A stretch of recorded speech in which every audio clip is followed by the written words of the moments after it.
So one of the things that we heard on the Locked On Steelers podcast, just looking around at the takes, was, this was a mistake by the Steelers to let go of Brian Flores or to not stop him from leaving and maybe offering him a defensive coordinator job and all these other takes. I want to put that in perspective. And to do that, we're bringing on Alan Saunders from Steelers Now. He's covered the Steelers for quite some time, and he has a lot of experience in this. We're going to share our perspectives on that conversation. And Alan Saunders wrote a very good article at his website, Steelers Now, about the Steelers salary cap, how they can create space with the salary cap, how much space they can create, and then we'll talk about how they attack that with the space they create this season. All right here in the Locked On Steelers podcast. It's the Wednesday edition. Let's get into it. You are Locked On Steelers, your daily Pittsburgh Steelers podcast, part of the Locked On Podcast Network, your team every day.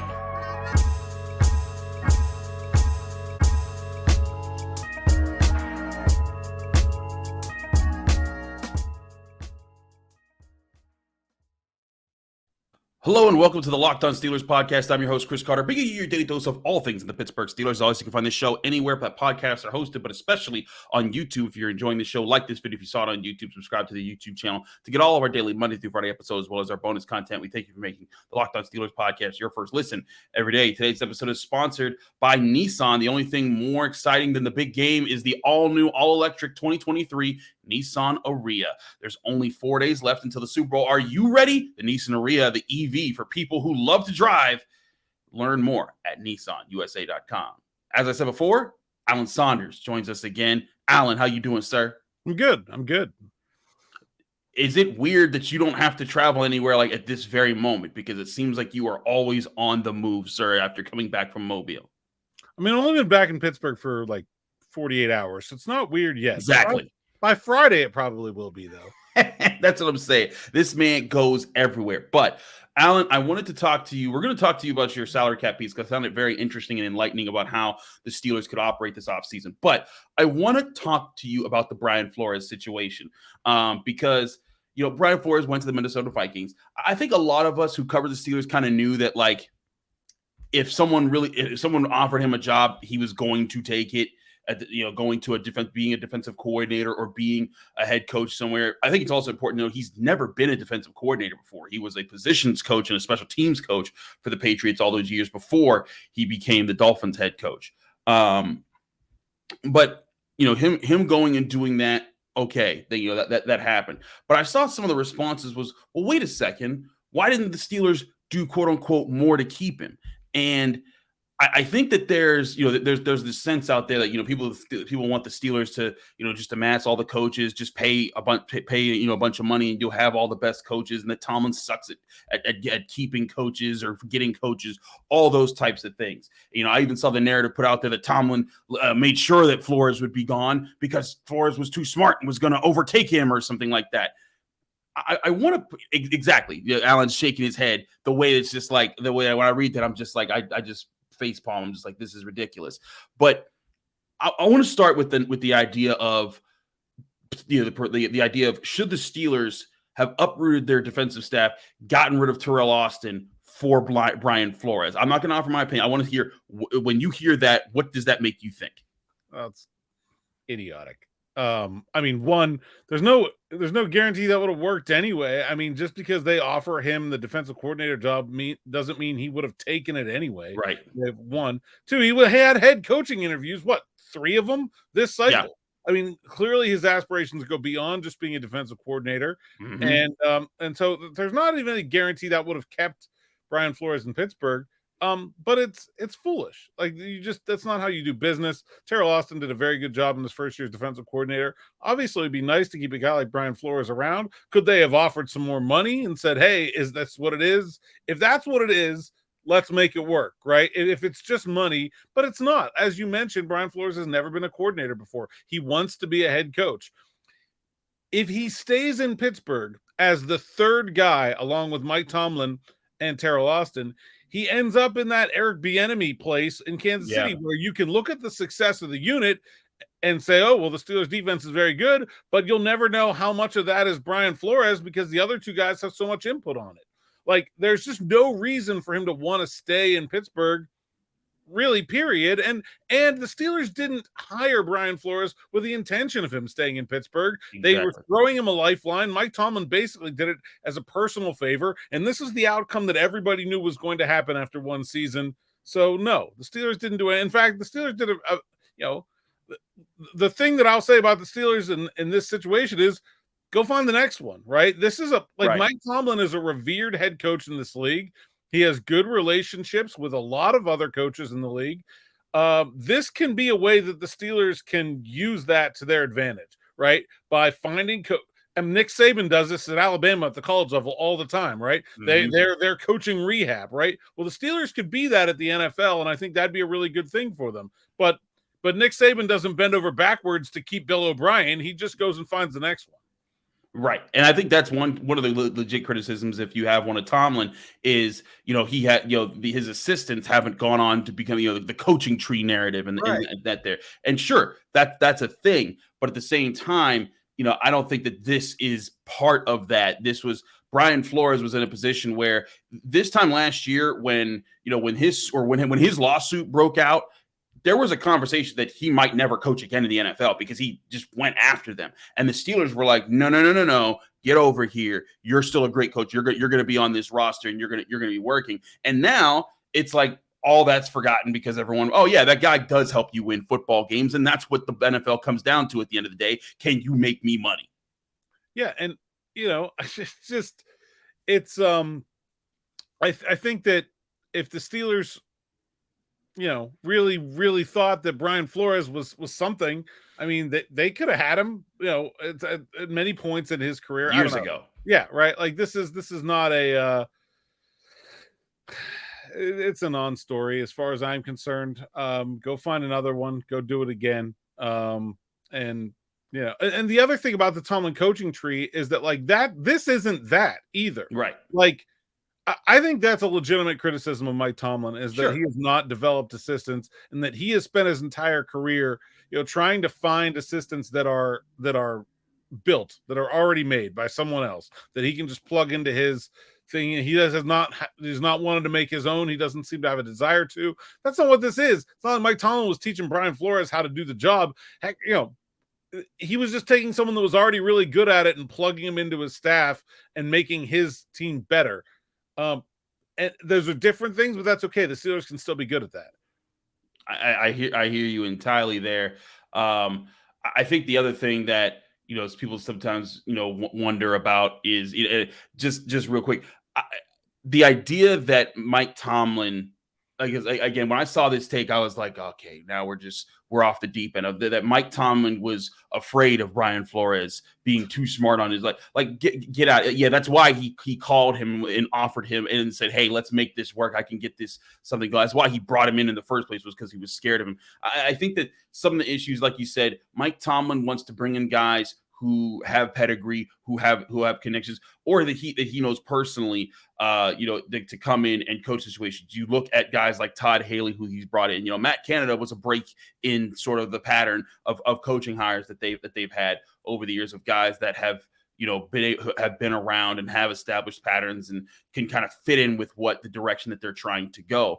But again, Brian Flores isn't part of that. He was a guy who didn't just coach the linebackers. Like a lot of people are like, well, he was just a linebackers coach. Like he was all over the place. And as several Steelers have pointed out, he was a big help to them figuring out how to be a better run defense this year. I think, like you said, the next key is to go out and find the next young mind, because Brian Flores is only 41. I mean, even though he's been a head coach, that's young for a coach in the NFL. Find the next young, innovative mind who you can bring to the defense and can make and put their own fingerprints on this group. Or maybe do it with the offense this time, because they need the help right now. Like go find me a senior offensive assistant. I just think it's using your advantage that the people have a lot of respect for Mike Tomlin. Every coach in the league basically would probably love to work with the guy. So let's do it. Let's be the Alabama of the NFL and find a way to bring in coaches that are not young guys that need developed, but guys that have already been there that'll come for a short stay and improve the processes of the team while they're here. Yeah, why not? The idea that Mike Tomlin is afraid of literally anything is actually kind of comical to me, The man has more confidence than just about anybody I've ever met. I can't even comprehend the idea of Mike Tomlin being afraid of anyone or anything. It's honestly crazy. And the idea that he has to be the smartest person in the room doesn't track either, just based on that's why he wants those ready-made assistants. The right. Two things don't line up, right? If Mike Tomlin wanted to be the smartest guy in the room and have all of his assistant coaches would be 29 years old, right? Because then he really would be the smartest guy in the room. He wants older veteran assistants because he wants to be able to lean on them, because he wants to be able to delegate and have guys that are comfortable with and used to having that responsibility. If he was the smartest guy in the room, that would be the opposite thing. So, I don't know. People say crazy stuff about Mike Tomlin that doesn't make sense to me all the time. That's another one of them where there's this idea that some people have that he has to be he's threatened by other people's. It's just completely nonsensical and the farthest thing from the truth. We're on the same page. But I thought I'd bring that up because I saw that narrative getting passed around, and I was like, let's revisit this Brian Flores conversation. But I think it is a question: where do they go and where do they go? Art Rooney said that they would consider things after the season was over. Could the Steelers be looking at assistants that are currently coaching in the Super Bowl? Are they looking at assistants that are teams that have made some innovative changes of their own? One guy I look at is a guy who's been a Mike McCarthy loyalist, was Scott McCurley, the linebackers coach for the Cowboys. He's actually a Pittsburgh guy. He went to Pitt. He's from Newcastle, and he was kind of a defensive assistant who was never given a position group until he came to coach at the Cowboys with McCarthy, and he became their linebackers coach. Guys like that who, I guarantee you, about less than 0.5% of the people listening to the show know that person's name. But there's people out there like that who the Steelers can scout, bring in, and help at any position that they think, as far as young faces. And then, like you said, old faces could help as well. I want to get to Alan's points about the Steelers salary cap situation. We'll do that in a minute here on the Locked On Steelers podcast, so don't go anywhere. But first, we got to talk to you guys about our sponsors at Ultimate Pro Football GM. If you've ever dreamed about being an NFL GM, this is your chance to play the game Ultimate Pro Football GM, because this is a game that challenges you strategically. You come in as a GM of a new team. You get to pick the team color, the team name, the location. You get to build stadiums, your offices, your staff. You get to pick your coaches, your coordinators, your doctors, everything on the team.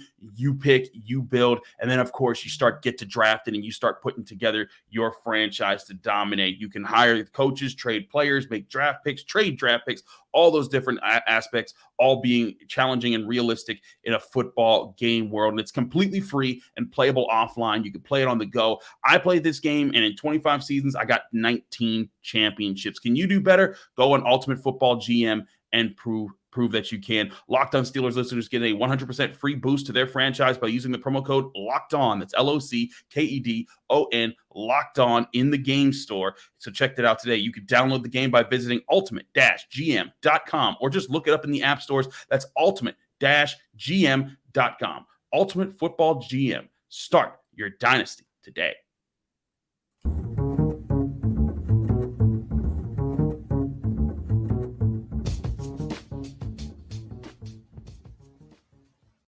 Back here on the Locked On Steelers podcast, I'm your host, Chris Carter, here with Alan Saunders of SteelersNow.com.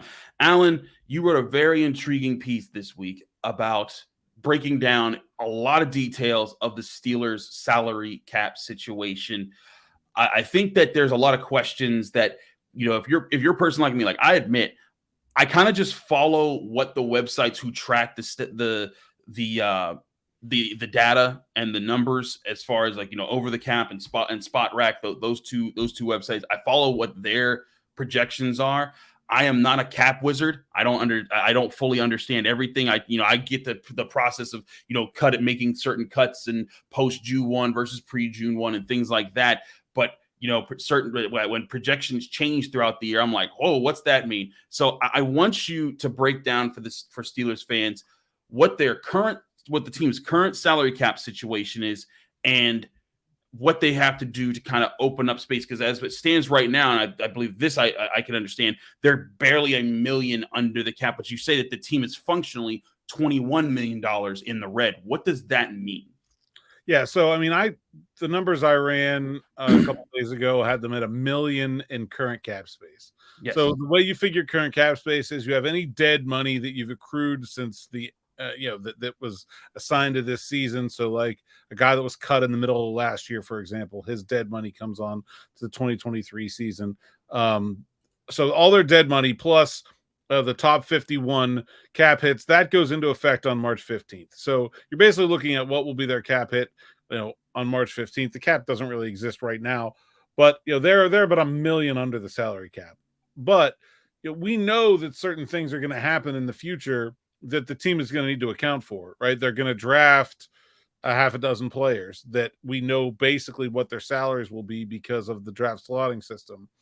The top 51 rule only counts in the offseason, but when they get to the regular season, they need 53 players plus a practice squad, plus any players that land on injured reserve.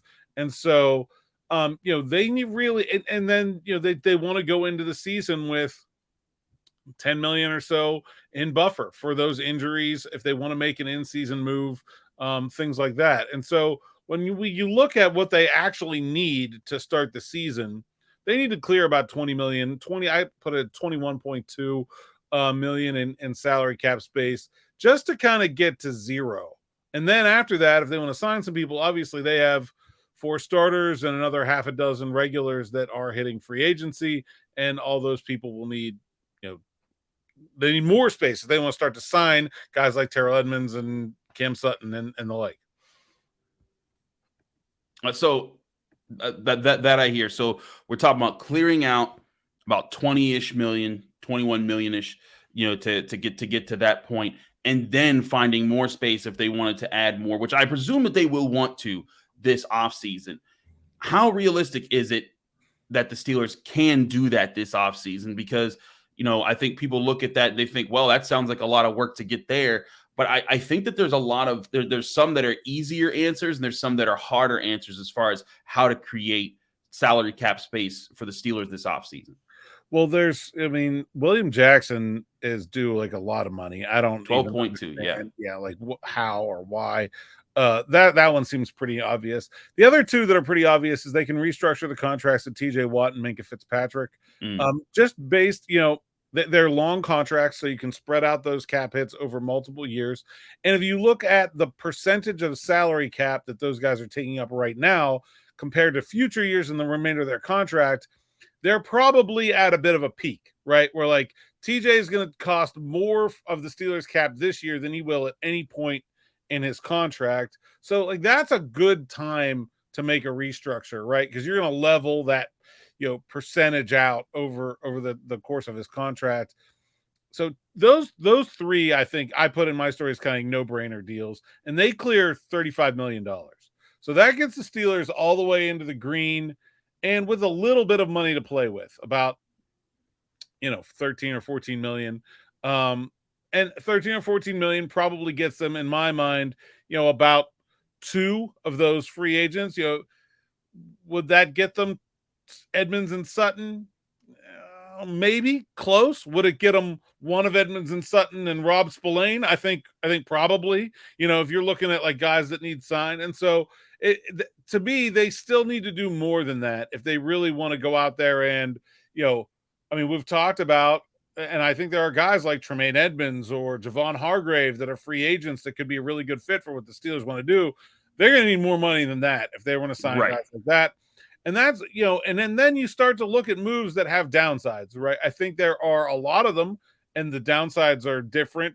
Some of them are, eye-opening, and some of them are not so bad. But, there are a whole bunch of different moves that they could make. You could consider trading Deontay Johnson or Mitch Trubisky if he has any trade value. You could move on from guys who are starters but have really high cap hits like Miles Jack and Chuks Okorafor. You could try to find something to do with Cam Hayward's contract, whether it's a really tight renegotiation or an extension. And then there are guys that maybe you can just kind of lean on a bit. A guy like Akella Witherspoon, maybe like, do they really need him? They could cut him. They could ask him to reduce his salary. You could throw in some guys that make even less than that in there, guys like Gunnar Olszewski and Montravius Adams, where it's like, okay, you're trying to find $1 million here and $1 million there, and maybe you can make some things work. But after those three, there are not any more like big magic bullets that make a whole bunch of cap space go away for the Steelers. And so I think it's hard to sit here and say like they're going to be real active in free agency, signing like multiple of those big name guys we've talked about. That just doesn't quite seem realistic to me. I hear you on that. And I think that if you look at their needs right now, if they let Cam Sutton go, then they have a real hole at the cornerback position, and so Cam Sutton's going to cost you upwards of $10 million a year. Like he's going to add to that number. So then when you're talking about Cam Sutton, like you said, then you still got to consider, your Terrell Edmonds, your Robert Spillanes, and in that situation. We actually talked about the prospect of doing something with Miles Jack and Chukwuma Okorafor on yesterday's show with Wes Euler, because both of those guys, their cap hits are for great players, but they're playing at a good player rate. $11.2 million is the cap hit for Miles Jack. $13.3 million is the cap hit for Chukwuma Okorafor. And again, both solid players, but when you're paying that in your salary, you're expecting that to bring you back X factor type of guys who create turnovers on defense and are getting, if you're paying an offensive lineman that you're trusting them to bulldoze people in the run game and protect your quarterback at all costs. And Chukwuma Okorafor, again, a good player, but he's not doing all of that. Is it reasonable to expect them to create space this year? Maybe not by cutting those guys, but by giving them extensions. It's like, hey, you guys are really only around via contract for another year or so. Why, if you want to stay here, help us out. Let's cut down this salary cap hit this year, and we're going to extend you another season or two and spread that money out, and then give you a little bit extra money down the line a little bit. Well, Jack entering the last year of his contract to me makes a lot of sense as a guy that they could extend and try to smooth out some of that money. If he wants to stay here, he wasn't great. He wasn't awful. Right.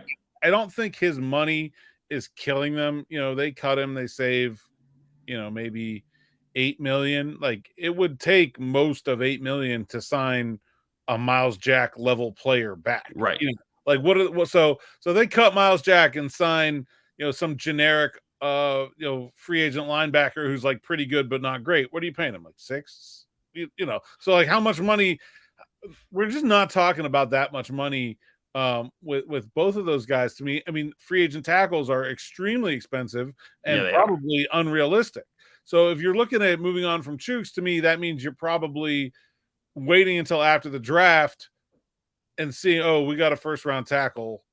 All right.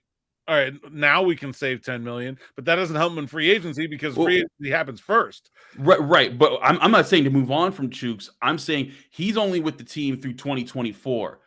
What if extending him, saying, hey, we could, because he's only what, 26, 27 years old this year? He's a young guy. I mean, I just don't know if he played well enough for them to want to extend him. I mean, I think like we're talking about offensive line a lot, and there aren't that many guys on that unit that are like, in fact, there may be 0 guys on that unit that I think they think are long-term stalwarts. Like there just aren't. And so I don't know. I don't know if they would want to extend him. They certainly could. They can also restructure his contract and save some money this year. But when you only have 2 years left, Cam Hayward's in the same boat there. And I think someone else is as well. James Daniels, maybe. You just make the second year you just do what you did with Miles Jack. You just make the second year untenable. Right. And so basically, if you do that, you're just saying, okay, well, we're going to cut you next year and leave a big dead cap hit. Like, I don't know. That's not generally how the Steelers have done this. When they've done restructures, it's been more like guys like TJ and Minka, where you have a lot of years to spread the deal out over. I just don't know if they think highly enough about Chooks to offer him an extension with 2 years left. I would kind of think not, but maybe. Miles Jack, I think, especially that position where they have so much turnover, right? Like Bush needs someone to hold it down. Lane's a free agent. Even Marcus Allen is a free agent. Like they may turn over the entire room around him almost. And so I think extending Miles Jack makes a lot of sense, or approach him about a salary reduction. And I think Ahkello Witherspoon, I would say the same thing about. Those are the two guys that I think they could go to and say, hey, look, can we Can we save $2 million here without cutting you? Right? Because that's what we're going to save if we do cut you. How about we just keep you and save $2 million? Or sign them to an extension if those players want to stay in Pittsburgh. Because I think they're both, kind of that same boat where they're okay, but they're not playing up to their level of their cap hit. It's a problem for the Steelers. They have too many guys that you can say that about. And it's why this is a team that if you look, I think on paper, their talent level was like a 7-8 win team this year, but they're right at the salary cap. Like that's a bad place to be. They're not paying a quarterback and they're not very good team and they're at the salary cap. They've got too many of those guys that are not playing up to their cap hit. And I don't know that extending too many of them is the way I would go about fixing that. I think maybe better off ripping some Band-Aids off in some places.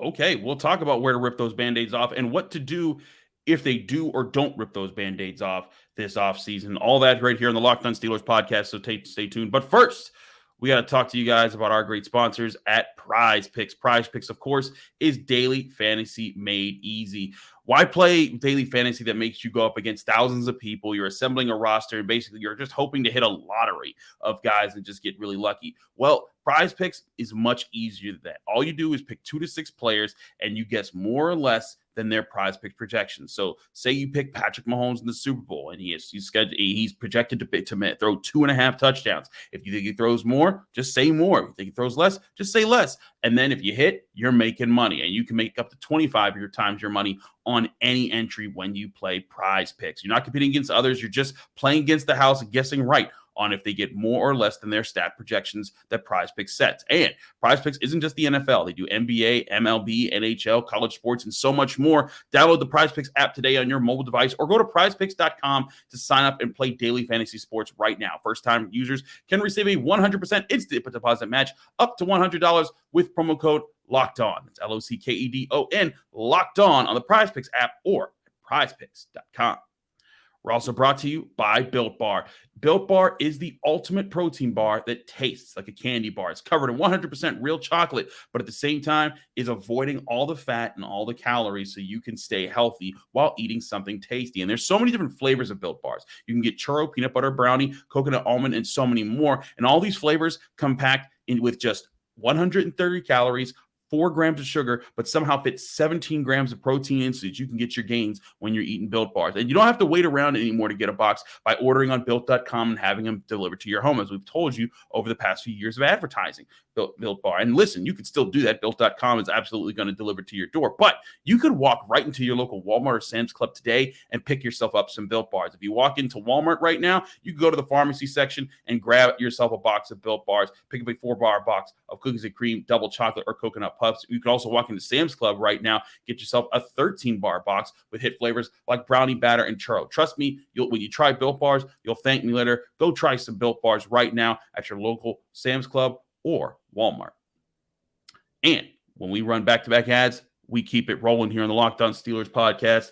Alan, let's talk about that Band-Aid conversation. Give me are there 3 Band-Aids to rip off? And do you rip them all off this offseason? And if so, who they are? Who are they? I think one is Mitch Trubisky. I think the Steelers having reasonable. A backup quarterback that is talented and been there and done that, and a guy they could lean on if Kenny Pickett goes down. And let's be honest, there's a decent chance that Kenny Pickett. I mean, look what happened to Zach Wilson, right? Yeah. I mean, guys don't always just go up, right? I mean, I think the Steelers would like to insulate themselves from that process.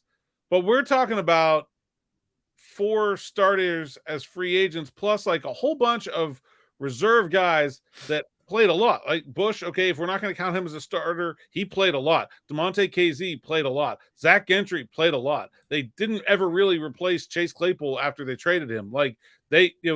There's holes on this team of guys that you want to play, right? You never want to play the backup quarterback. I just think with the cap situation they're in, $11 million for a backup quarterback is a bit of a luxury that they can't really afford. Go find somebody that can do that job cheaper. Go find your Chad Henne or whatever, Kyle Allen, whoever. Just, I just think it's not money placed where it will be used the best, even if he's a guy that I think they would like to keep. I think there's a real chance that Miles Jack would do something that's not ripping the Band-Aid off, right? Like we talked about, like him signing an extension or maybe taking a pay cut. Like I think they can work with him. So I don't think there's like a big bad move that would need to be made there. I think the other one to me is Chooks. I don't know. I've never got the feeling that the Steelers coaching staff is really that fond of or trusting in what Chooks is able to do. I think if they did, he would have been their left tackle, where he would be better than he is as a right tackle. His skill set profiles to be a left tackle, it always has. And they've played him at the right tackle for 3 years. It just doesn't seem like they have faith in him being the kind of player that his cap hit is living up to.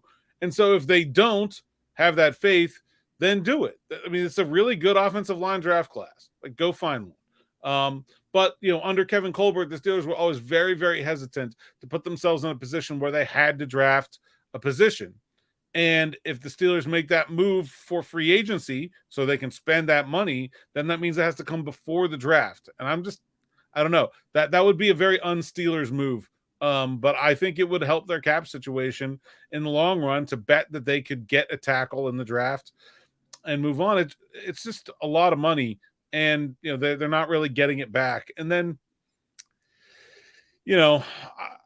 I think they have to look at the defensive tackle position. I think a guy like Larry Ogunjobi, they would really like to have back. But I think that might be one that's just, or sign some equivalent or maybe even better tackle. I think that might be one they kind of have to let go. Like, I think they may have to look at their free agents and say, okay, not everybody can come back. Where do we want to spend this money? Where does it line up with the draft class? I'm not sure that they can do it all. So I don't know. It's a tough offseason for the Steelers. There are people out there talking like, oh, they have plenty of cap space. They can make a lot of cap space. Like, they don't. They can make a lot of cap space, but after those first 3 moves, all those other ones come with their own problems, right? You cut Chooks, now you're pigeonholing yourself into tackle. It means you're probably not going to get a D tackle. So if you're just cutting Chooks to sign Larry, I don't know, like where are you? I think it all depends on how they think their needs line up with this draft class, where they're confident they can get help and where they aren't. And then we'll see where they're able to prioritize in free agency. But this is a difficult offseason to improve this team. I think one of the things that every team coming out of the offseason thinks they got better when realistically 50% of them got worse. Right. And so like, it's not the given that the team is going to get better. And they're in a pretty tough spot this year, I think, in terms of making real improvements to this squad. I think it's going to be interesting to see what they do there. I want to just try to go over the numbers with you here. So right now they're $1 million under the cap, right? Yep. They can save about $12 million by letting go of William Jackson III. So then they'd be $13 million under the cap. They could save then $12.5 million by restructuring TJ Watt. So that's 25 under the cap ish. Where there's fractions in there and everything like that. They'd free up $10 million by restructuring Minkah Fitzpatrick.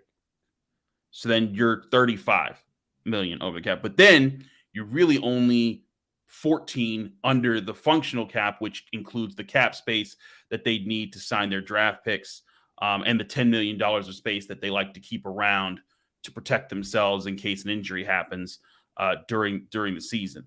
And then to add on to that, they would need to explore, Okorafor, Jack, Hayward, Johnson, guys like that, or Trubisky. Talk about Cam Hayward, who's a guy that I think they could extend, and that would help their cap situation. But I don't have any idea if Cam Hayward wants to sign an extension. He's talked about, openly sort of talked about retirement and how long he wants to do this. So, I mean, I think ball's kind of in the player's court there.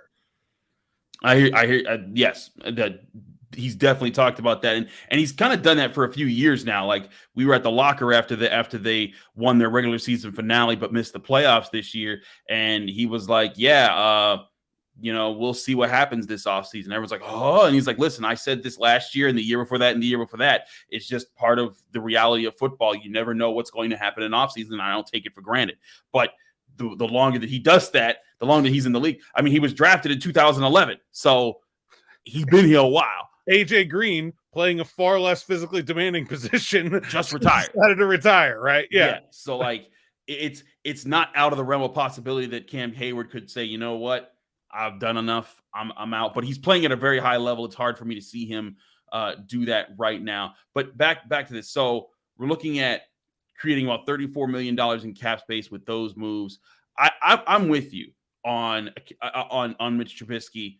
I think Mitch Trubisky would like to get a chance somewhere else to start.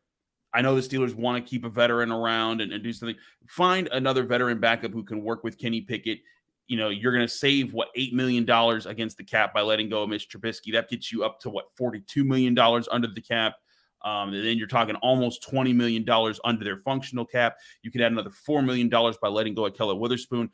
I think that's functional space that you're talking about right there, where you can at least take you can bring back Cam Sutton, bring back Robert Spillane, maybe bring back Edmonds. I don't think Edmonds would ask for a whole lot of money. I think you could get those three guys for $20 million, probably. Yeah, and so you combine all that works. But then that's where it starts to get. But then you don't have a defensive tackle, right? Exactly. So then your question is, how do you address that? Do you just rely on the draft to do that? Those are the tough questions the Steelers face. But who knows? Omar Khan's a different person. He's learned under Kevin Colbert over the years.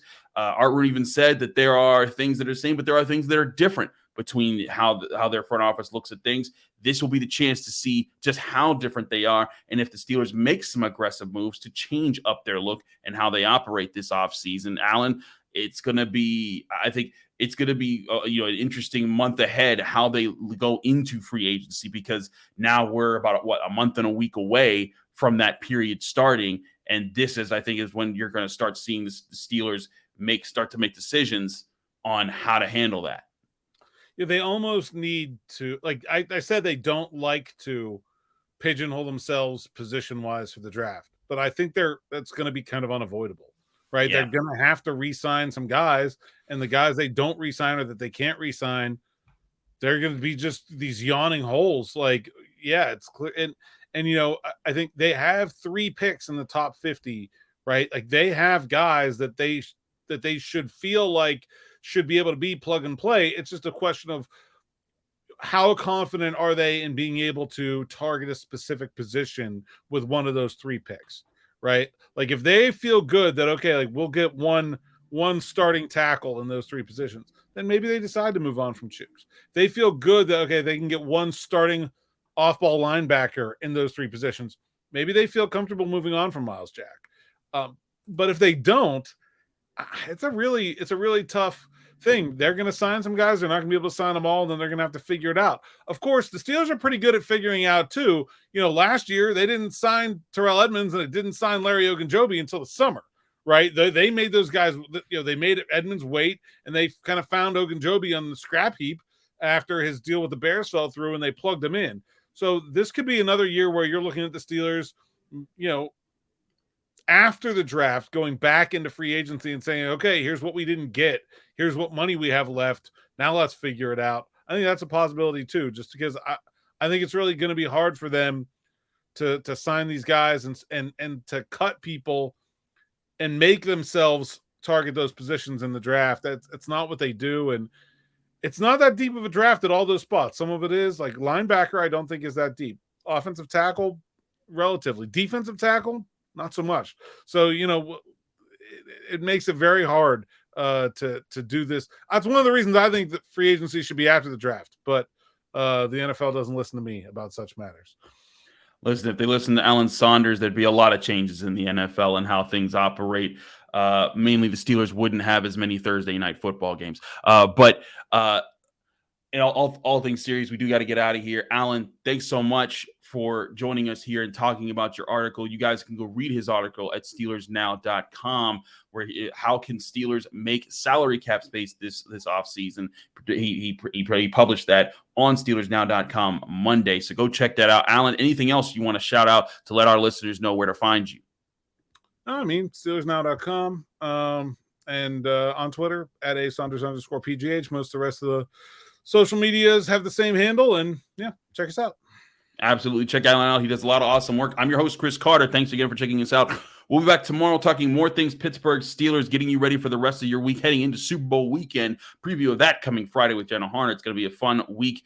We'll see you then right here on the Locked On Steelers podcast. Oh, but first, I forgot, as always, if you want to support the Locked On Steelers podcast, I say check out all our podcasting platforms, like us on YouTube, subscribe to our YouTube channel. But also, if you want to help us out, go on Apple Podcasts, rate us 5 stars, give us a positive comment. You do all that, you get a shout out at the end of the show. Like this person, we have Joseph Aber, who says, let's get into it, and with a 5-star rating. Says, been listening for over a year now, and Chris Carter always brings structured content, thoughtful discussions, and knowledgeable guests. As the chaplain of the Kenny Nation, he leads us out of his host hymnal. CC is the best around. That is a Steelers Nation radio listener right there, because I was named the chaplain of Kenny Nation by Arthur Moats after kind of leading the congregation there on Steelers Nation Radio about Kenny Pickett. That being said, I'll actually be on Steelers Nation Radio this week, so check them out. They do a lot of great stuff. Thanks again to Alan. Thanks again to our listeners. I'll be back Thursday with more from right here on your Pittsburgh Steelers, right here on the Locked On Steelers podcast.